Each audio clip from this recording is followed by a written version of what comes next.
My goodness. Talk no more, none of that shit. I'm gonna let you say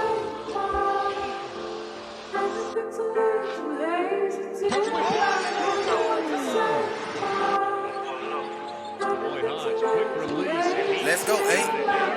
Got me started, wrist frames carded. Pull up double parking, don't even pay like I'm the owner. My young niggas retarded. Panthers country. Let's.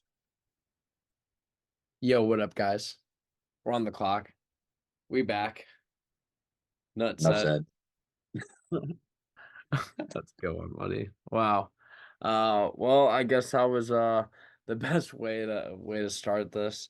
It's obviously been a good bit of time since we last recorded our podcast, uploaded really anything content wise. Just kind of been taking a breather. Watching hoops still a good bit. On both of our ends, just busy with school for the most part, at least and then down the last month after the holidays, it's just kind of been, figuring out what kind of our next steps are. But Julian, tell the people how we living. We back. We back. So for those of you who are wondering why I possibly would have a Cam jersey on for a college basketball podcast, there is a reason. I posted on Twitter today that Cam Newton meme where he scores a touchdown, does Superman, and goes, "I'm back." And I figured it would be appropriate when I was looking for get-ups and found this little number. We got some vacation beads on, because we took a little vacation. Got a Go Puff hat on. We're styling, brother. It's time to talk some prospects. Go Puff hat on, dude. You're wildin'. I guess there's an important distinction to make as well. Yes, we are a college basketball podcast in theory, but primarily going forward, we're going to be an NBA draft scouting podcast and platform, at least on the clock. We've got some other stuff we're thinking about working on and trying to work on, and we'll let that come when the time comes, when those ideas are more worked out. But in the time being, we do have a draft class at hand, and we've kind of been we're back, so we need to get back to what we do best, which is the scouting. And I think the best way to go about this and go about all of our work and sum up all the behind the scenes work that we've been doing over the last month and a half, 2 months, and then all the time before that, is kind of break down these prospects individually, chunk by chunk, and really kind of lay this class out in front of us before we talk about it and sum it all up at the end with some mock drafts and final big board rankings. Maybe we'll each go through our own in the last week before the draft or something crazy like that. So we'll figure something out. But it's good to be back. Where do we want to start, Julian? How about you pick it? I normally always pick. And then I can take it anywhere else we need to go after. But if you give me a starting point, we can make this pod happen. Look, I think we should start with the main event, which is the USC backcourt. We got 2 prospects from that USC backcourt on the docket today. We got Isaiah Collier and Bronny James.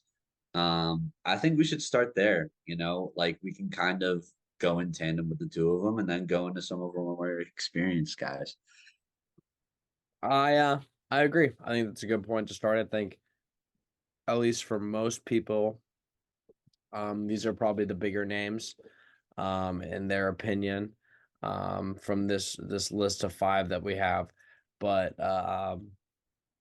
let's start with Collier, because I think that he was the one out of these 2 dynamic, highly touted guards to come in to this draft class, I guess. And also as freshmen in their freshman class, respectively, they both were ranked very high.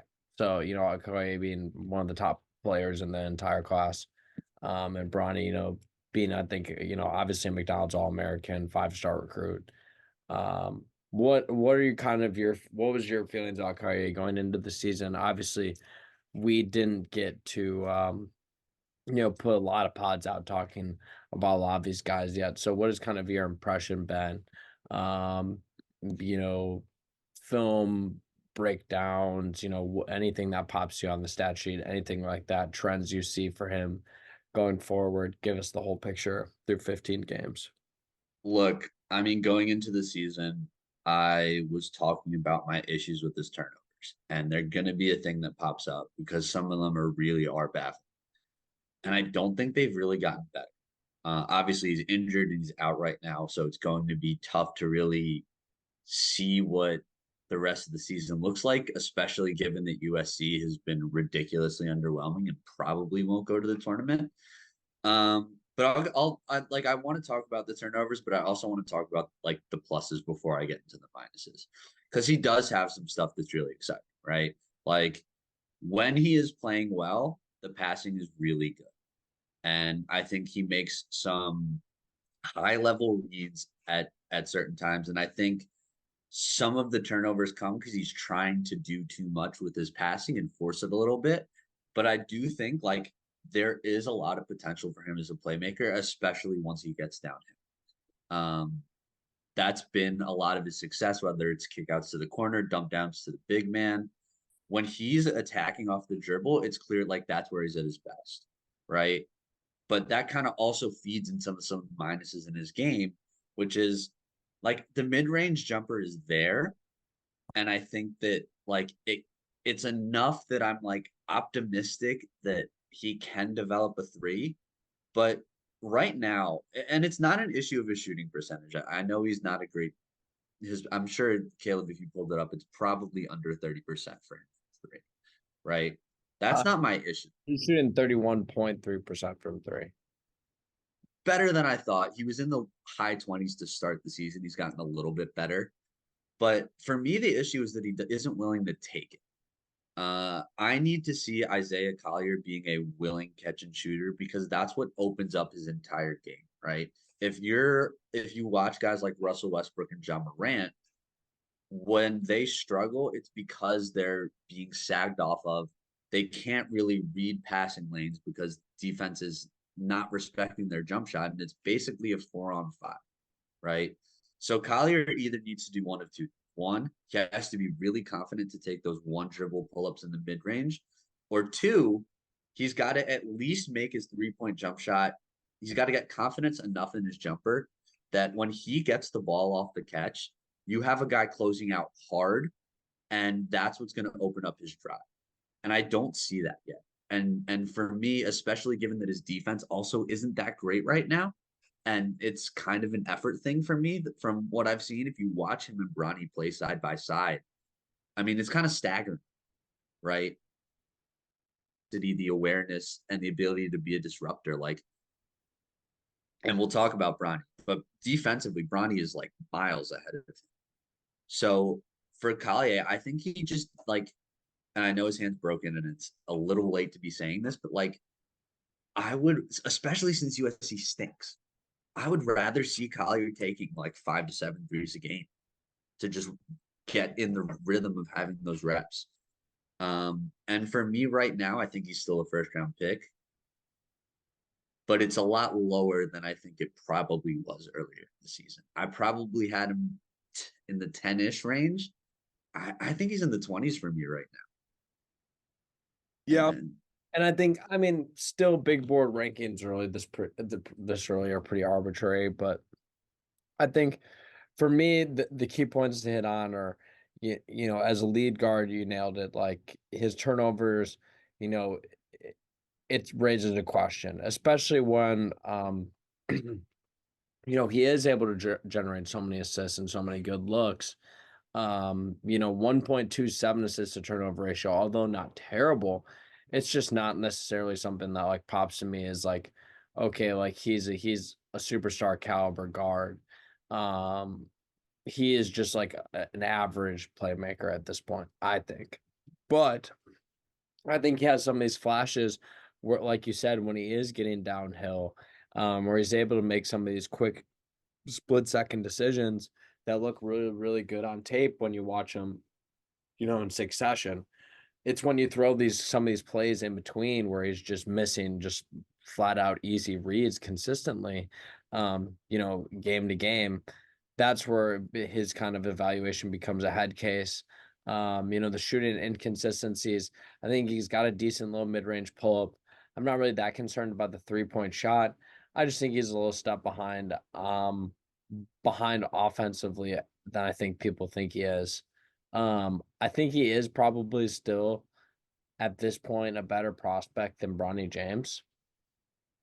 And I'd have a hard time putting Bronny ahead of him because I just don't think Bronny's proven anything yet. Either in his time so far in college basketball. Just through 7 games, at least through my statistical sample size, but I think he's played more like 9 or 10.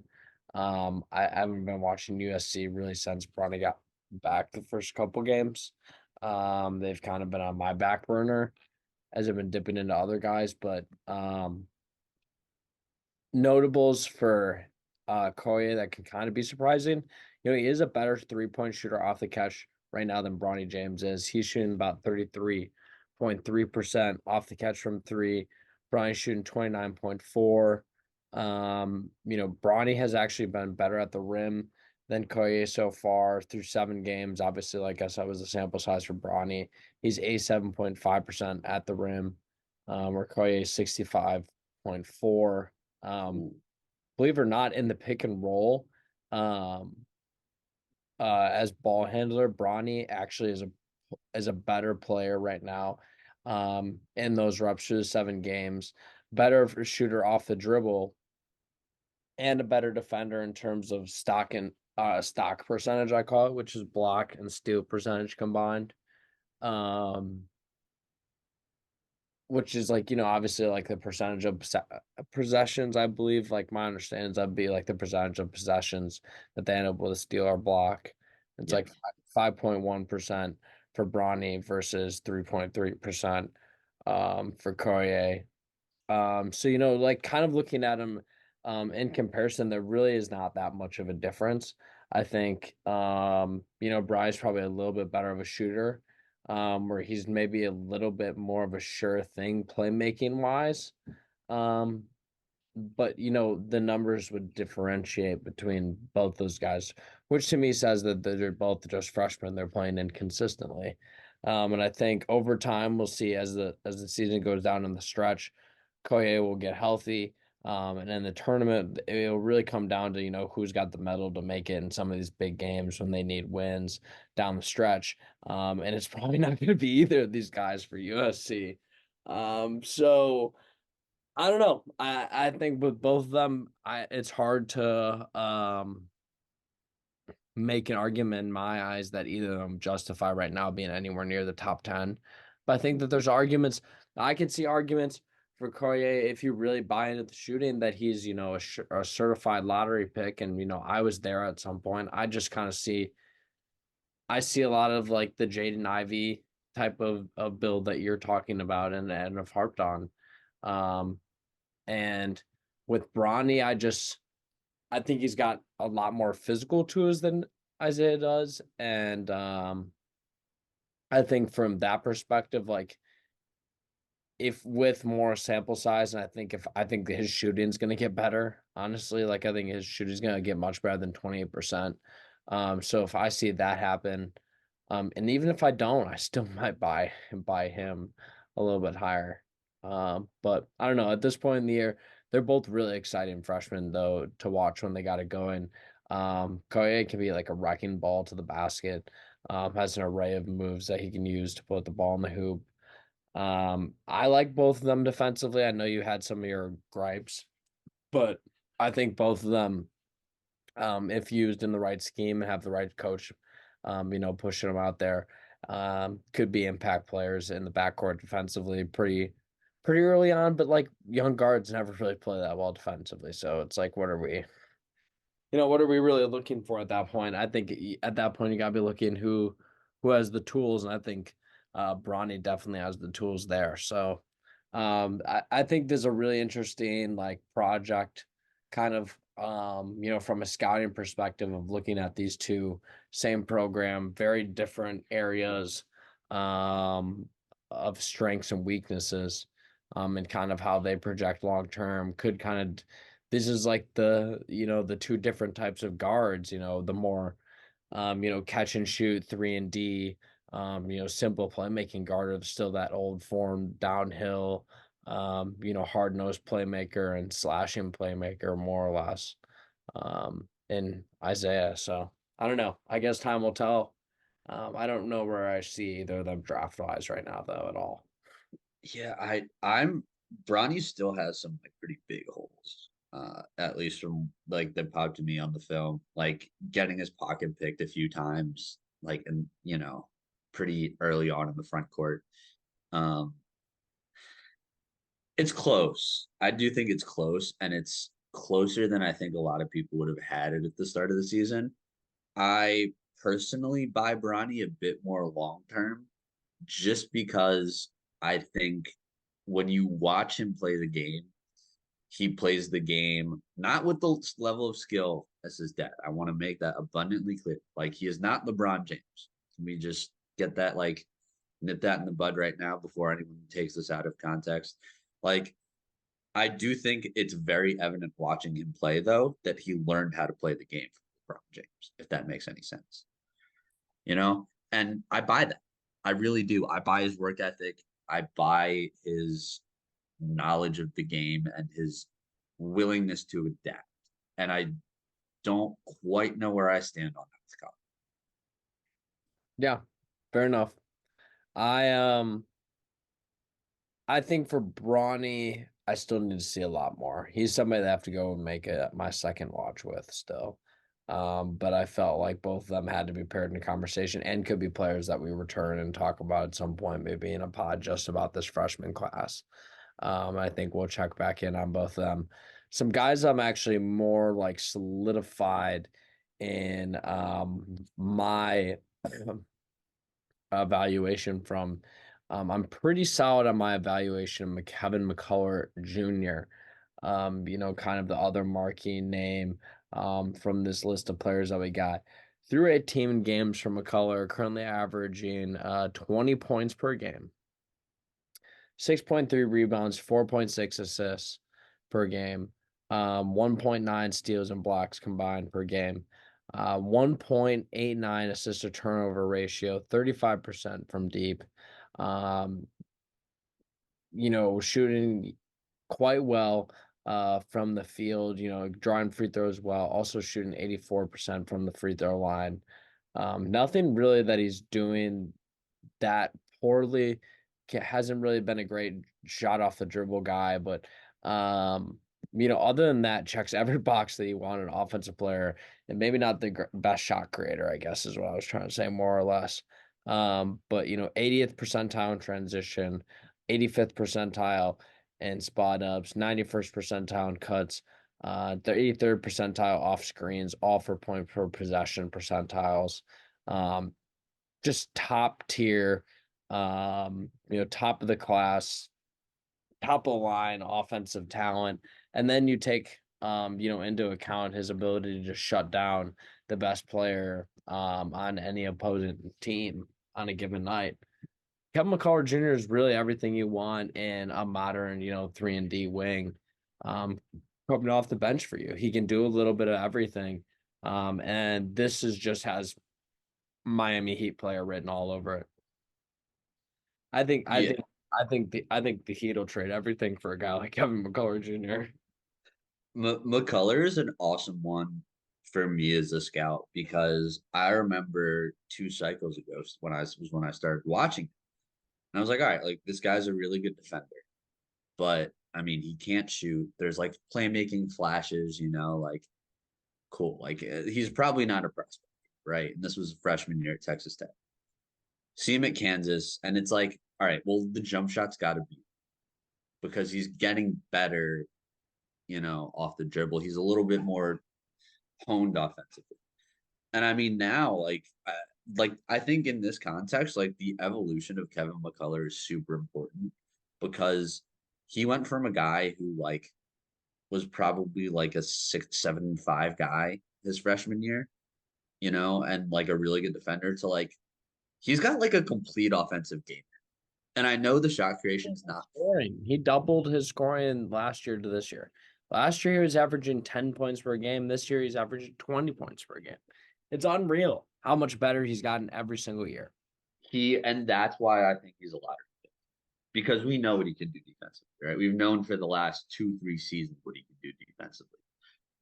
I'm not concerned about his shot creation not being there yet, because if a guy like him if he's developed this much in the last 2 seasons, like, who's to say he can't develop his own shot creation? Because I've seen a little bit, right? It's not polished yet, and I think it's, it can be a little Down awkward. to it, and you start nitpicking. I think the point I was trying to make, honestly, was that when the only thing you have to nitpick a guy is shot creation ability when he's a draft prospect, goodness gracious, you got a great player on your hands, and you got it. And I think this is one where you just can't overthink it. I really stopped overthinking once the season started. I was like, I saw the playmaking in higher volume that I saw last year, the flashes. I was like, all right, I'm sold. Okay, cool. Let's move on to the rest of the class. I'm like, this guy's a lottery player. I don't think maybe with his age that you can value him as a guy who's top 10, at least, like, because there's unmentioned like weight on young talent going towards the top of the class just based off their potential value. And I think with a player like McCullar, there is still potential value in it, and much like we're seeing in the guy like Jaime Jaquez, where these guys can still contribute high points on given nights and can give you a winning output in a lot of different ways. So these guys have higher ceilings than I think a lot of people give them credit for, which, warrant a guy like a McCullar, maybe in my eyes, is he a top 10 pick? So I'm glad you asked that, because in a class where there's a lot of flawed guys, right? Because a lot of these prospects exactly was my epiphany today. But I was yeah. like, why is Kevin McCullar Jr.? We just put out a board. I'm already want to go back and change the entire thing. I agree. Look, 10 minutes of Kevin McCullar Jr. just torching off of secondary reads where he's getting off a cut or getting the play out in transition, making these quick second reads on plays where he's making these split second second decisions, and they're unreal playmaking decisions that a player, he's just so polished. Every part of his game is so polished. His footwork, the skip passes too in the playmaking, the catch and shoot, 3-point shooting, the best player that we're looking at, 41.9%. Solid at the rim. The film says it all, like I was talking about, and then the numbers just back it up. Decent volume for threes, slightly higher than Collier, who's shooting around, who's also in this, just comparing player to player throughout our pod, 6.8 to 6.1. McCullar's shooting 35.9% right now. So, the numbers, justify, taking a bet on a guy possibly in the top 10 here as being a high value role player, 3-and-D type of prospect who can do a little bit more. Why would you not? I mean, look, let's look track record here at guys like Jaime Jaquez, Desmond Bane. Give me a sec to think off the top of my head.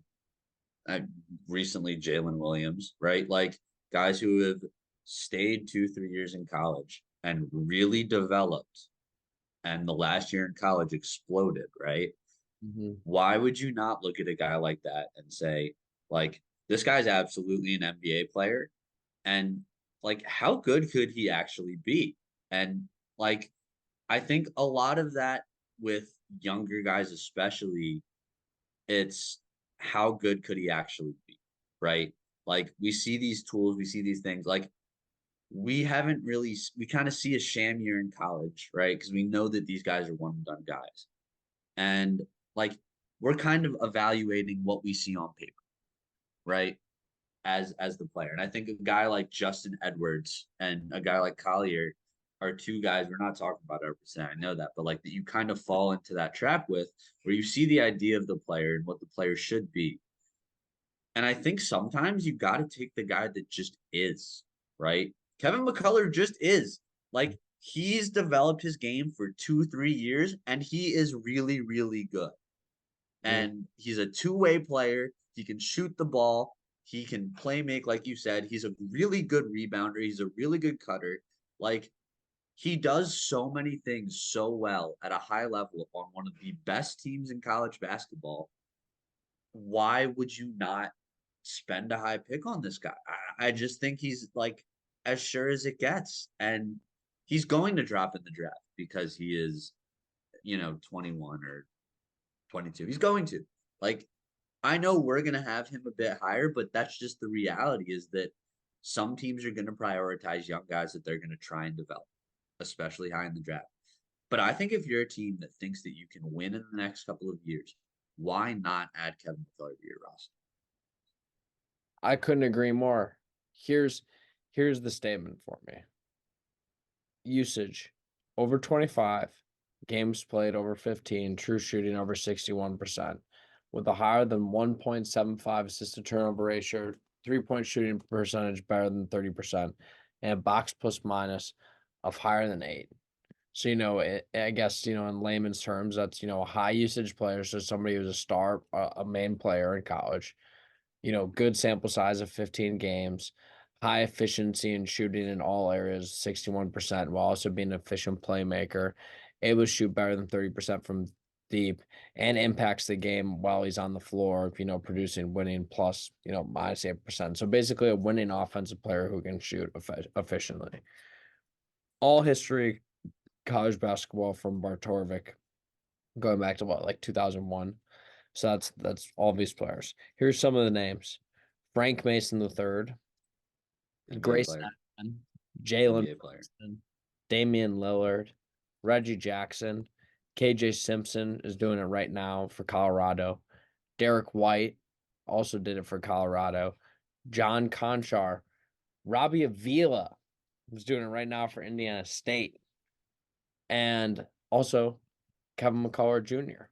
A nice little group of 15 players, but I guess, more what I want to point out is these, like, more often than not, these guys who are these high volume, high efficiency players on the offensive end who can play make with efficiency and shoot with efficiency, they're often, like pro players that you should draft, have in your organization. Even Frank Mason, if Frank Mason was 6'3" instead of 5'10", he probably would have been, a 10-year vet in the NBA starting point guard, 10-year starting point guard in the NBA. I mean, So thinking about that, like Derek White is a great comp.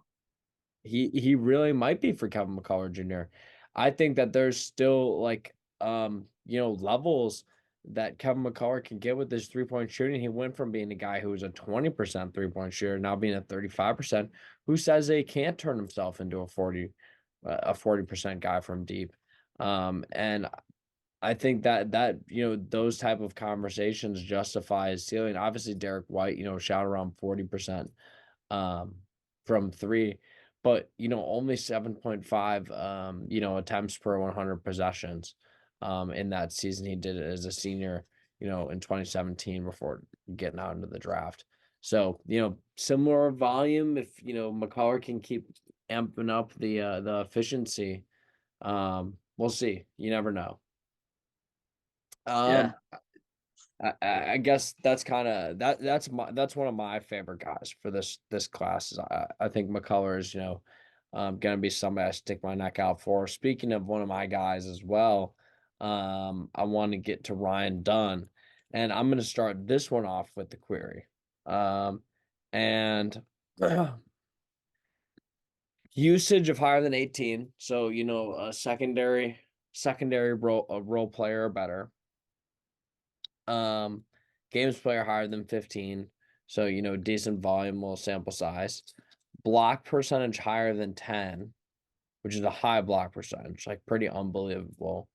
Steal percentage higher than 3, box plus minus higher than 8, freshman or sophomore. The only 2 players in Bartorvik's database, Ryan Dunn and Nerlens Noel, which was unreal to me because when you think about Ryan Dunn, I mean, 6'8", good frame, quick, athletic, But not necessarily like a ferocity of a shot blocker, but that really just speaks to how underrated this kid's production is on the defensive end. It's ridiculous because a lot of it is not to you at the rim.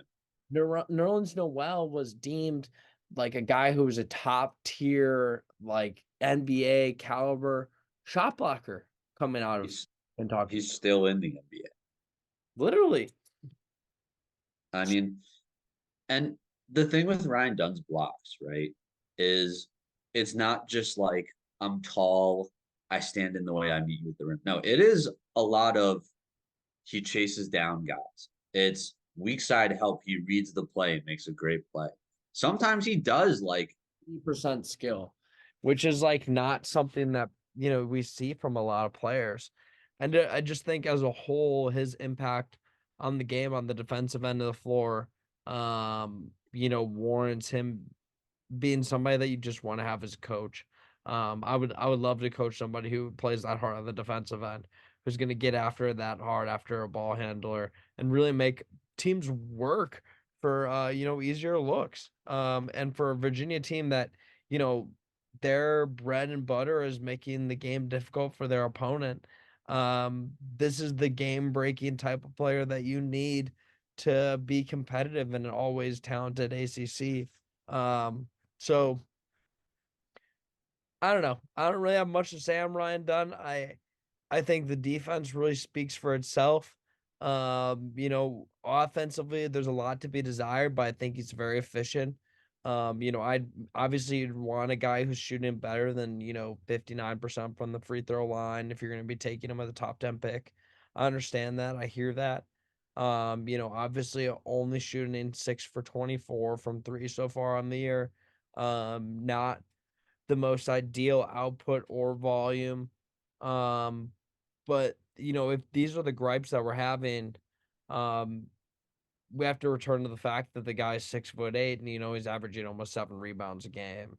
And he's doing all these things on the defensive end that can make up for his lack of offensive output. But then when the tape shows that, the kid really can knock down 3-point shots. He has a decent form, he's just not shooting them. It's not his game. There's there's something else there. He's really off ball, likes to cut. Virginia's offense is not really conducive to 3-point shooting as well. But he's been fantastic at the rim, 70% at the rim. Yeah, I mean, that's all I really got. 1.381 points per possession on cuts, 1.346 point possession in transitions. Those are both in, the higher 90 percentiles. 1.103 points per possession overall. Overarching, 8.9 box plus minus. Dude's just a statistical freak and on the tape can, dunk on you, go get an easy bucket off the catch and shoot, rip through, attacking a closeout. I think if you just shore up that 3-point shooting on offense, he's got the basics there. It's just going to be, I think, a matter of development with him on where you get your return, especially with the shooting stuff. But I think with the defensive floor, like I said at the beginning, it's hard not to take with a lottery pick, and it's a big reason why he's one of my guys, just because he gets it done. He gets after the ball, a point of the attack stopper, moves his feet incredibly well for 6'8". Somebody can guard 1 through 4, maybe even 5. Some people have pitched to me maybe him as like a small ball 4. If his shooting really can click, but I like him more at the 3. So I don't know. I think the 2 or the 3, I think, are really where he's going to be suited best. He just needs to shoot it better. Yeah, I think the Sorry, I thing just with went Ryan. absolute tangent, but I love the kid. Just No, I think the thing I have with to get it Ryan, all off the whole I thing. think I think the thing that with Ryan Dunn that people need to remember is like we've had these like stalwart defensive prospects in the past, and the defense usually translates, right? So I don't think you need to really be like, oh, well, Ryan Dunn, will he be able to defend at an NBA level? Like, yes, he will. and he will be able to defend at a high NBA level right away. And I think that he's a little bit more offensively gifted than people give him credit for. I think that the point that you made about just like that's not really Virginia's style, you know. He is also a guy who didn't really get a ton of minutes last year. So coming into the season, he wasn't really someone like you knew they were going to operate the beak, right? Like that was their guy. And So they brought in Rhodey, and Rhodey was clearly going to get a lot of minutes from the jump. And he's a guy that needs the ball in his hands to be effective, whether it's off the catch or it's in the pick and roll or off screens. Like it's he was the third or fourth option consistently. yeah, and I think for Dunn, you're probably going to want to give him a year in the G League to adapt offensively. But I think if you just want a guy who's going to lock down day one, like yeah, like play him for 15 minutes a game and put him on the other team's three. I mean, 6'8" guys who can shoot are off the dribble, especially, are the hardest guys to stop in the NBA right now. See Paul George, Jason Tatum. Isn't Shea like 6'8" too? 6'6", but same thing. Luca 6'7", Anthony mean- 6'6". Like it's all this as LeBron 6'8". Like it's the same conversation you're having for all those guys. And, I mean, and absolutely right. He's the superstar stopper that you have to draft. And I mean, what was the point behind drafting the Thompson so high for a lot of people? Is it's like here's our superstar stopper. Like we can draft these guys and they can be defensive stoppers immediately, and then all the other offensive stuff will be great. Like so why not get a guy in that stratosphere of defender as a young player? Maybe not the all world athlete that those two youngsters are, but definitely Dunn has the chops to be I think a storied defensive prospect if people really give him the credit he deserves down the stretch here. And I think Virginia isn't as a whole isn't doing them any favors, but I mean it's just been a really like lackluster year for a lot of schools, just not performing all the way completely up to snuff. yeah, it's been. I mean, I think that's a great segue into UCLA, by the way, because our last prospect we're going to talk about is Give me your shtick on UCLA. Give me your stick on our next prospect, our final guy. So here's the Adem. Yeah, I was getting to it. Yeah, but you weren't saying it. Yeah, I was, dude. I was getting to. I was saying UCLA has sucked this year, but the one bright spot has been Adem Bona.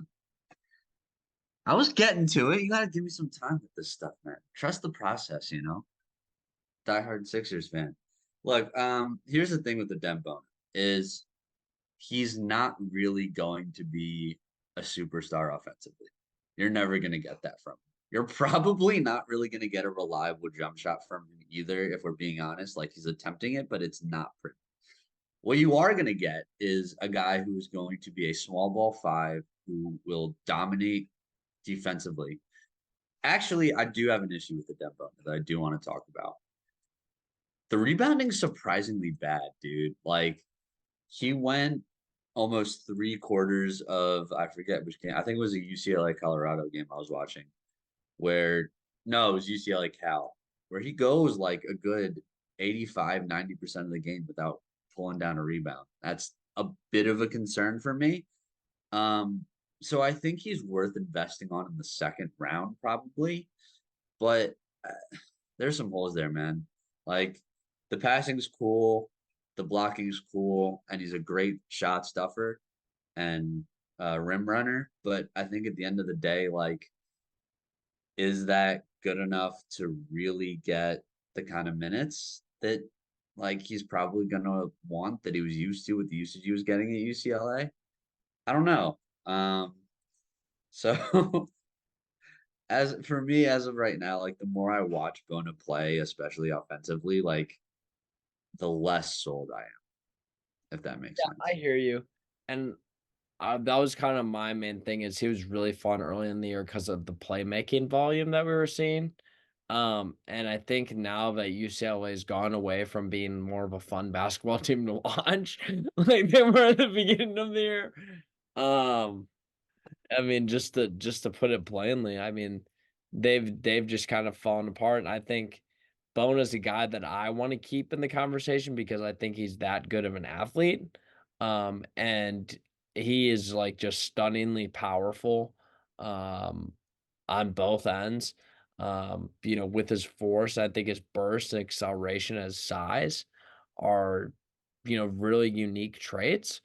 So those are reasons why you don't want to keep him in conversations. I think that he is the type of backup, small ball five of the future of these 6'10", rim runners that have a lot of bounce, can get after it. But like you said, he is a player that needs touches at times to keep himself engaged and going, and that's just not something that NBA teams want to look for in a big man anymore. A guy who needs a couple of post up touches a game to keep himself engaged. It's just not what they need. They need the Clint Capellas who's going to create those opportunities for himself via offense rebounds. And Bona's just not the. I'm in the firm belief that Adem Bona could average 12 rebounds a game if he wanted to. I agree. He just does not do that. Averaging only or 5.9. He's averaging less rebounds per game than Kevin McCullar and Ryan Dunn, by the way. And Dude, he's averaging 0.3 less minutes than Ryan Dunn per game. And he is like we were saying, like he is pretty efficient offensively, in terms of like his touches. But those just touches, they're not generating a lot of points per possession because his most efficient offensive touch is a post up. It's not a pick and roll. He's not a great pick and roll big, and I think that's the biggest detriment to him, where he is really, really good pick and roll defensive wise. So yeah. I think there's pros and cons to the Adem Bona thing. I think if you were to ask me, last year, do I think he's still a prospect right now if he's putting the output that he is? I would probably said like that he is this year. Like if he was said he's going to drop off this much in terms of efficiency with the increased like volume that he was getting, because he didn't play it that much last year, but I still liked him last year from the flashes. Just based off the pure athleticism, I thought he was unreal. So, random on the pod with, I think it was Tyler Metcalf for No Ceilings. And, I was still, if you would tell me that he's, kind of struggling this much efficiency wise and UCLA is this bad, do I think he'd be a prospect? I probably would have said no. But with how this draft class is panning out, I think he's still got a real chance to be a second round pick. And I think if not this year, I think next year. But he's one step away from being another one of these bigs that just if he can't, add that third wrinkle to his game, you can't just all be athleticism, and dunks. Like that can't be your whole mantra. You got to be a dominant guy on the board if you're going to get paid. Oscar Tshiebwe figured it out. By the end, he became the most dominant rebounder in all of college basketball. And even he's not, starting in the NBA or anything like that. So, to be a superstar in the NBA, you got to be a shooter, and if you're not going to be, you got to be a great playmaker to get minutes. To be one of those, connector type pieces, especially that teams want now at the five. They want a guy who can put the ball on the floor a little bit from time to time, and initiate dribble handoff actions, and that's just like not the type of thing that Bona's being asked to do. And I think when he was being asked to do it, I think he could be capable. But So can I throw a question out there for it while we're on that track? more, we were only seeing it at the beginning of the year. The Do high, you everything. do you think that some of our issues with Bona are like him as a prospect right now, or more just the way that UCLA is just like, because That's what I'm trying to figure out, Julian. And I think I just need another month or two on him. And I think he's another one of these guys we're gonna have to come back to. I'm good. I'm good on Dunn, I'm sold on him. I don't need to see any more. I'm good on McCullar, but in summary, this pod, I don't know what I think of these two USC guards, and I need to figure out what the heck I'm supposed to think about Adem Bona in this UCLA situation because it's not a clear picture. I mean, can we have a pod where we just like rant about UCLA, please? Because I mean, we might have to, but I mean, I think if we keep them, keep them cruising like this, casual, short yeah, segments. I don't mean on this one. I mean a separate one for specifically. I'm thinking it's about time we wrap this one up, though. Yeah, I've said all I need to say. I've said all I need to say. I think that we'll move on to some other prospects next week, but we will return to we back Nutshead, but I think we will return to Bona and these two USC guards at some point on pods. I think Bona will be in one that maybe we do about the center class as a whole in this draft. I think that'd be fun, and then we do one about the freshman class. Those are two ideas that we'll put up there on the pins for just us to do. But this, in terms of like the actual concrete War Room series, all these guys have had their chance now to cross through the War Room. Thank you for stopping by, hearing our words of wisdom of these prospects. Julian, do you got anything that you'd like to say to the people? Good No. brother. All right. Peace. We're off the clock.